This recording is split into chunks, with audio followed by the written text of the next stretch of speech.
Баршаңызға сәлем. Сіздермен бірге осындай дәмді, әдемі, пышный сүтті кекс жасаймыз. Бізге керекті сгущенка, 3 желанияның сгущенкасы. Бұның үстінен сары май,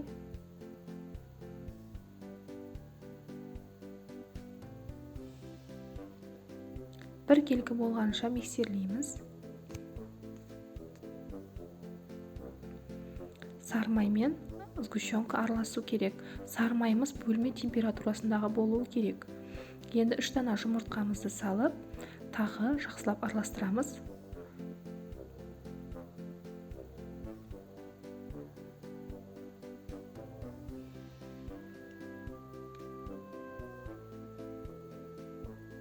Міне осылай араластырып алдық.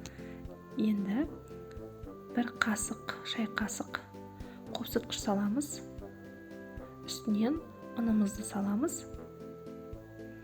Жақсылап араластырамыз. 1 келкі араласу керек.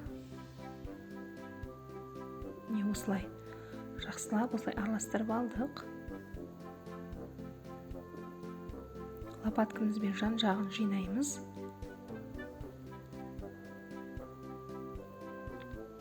Жинап алдық. Енді силиконовый ыдысқа жартысынан қасықпен осылай құйып шығамыз.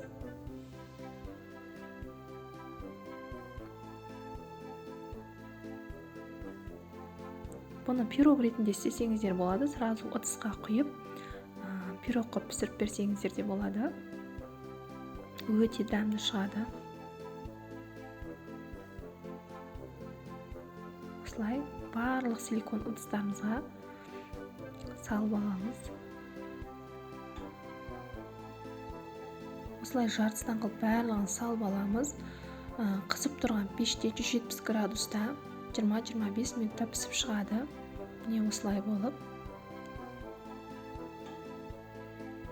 Өте жұмсақ, дәмді сүтті кексі. Қараңыздар.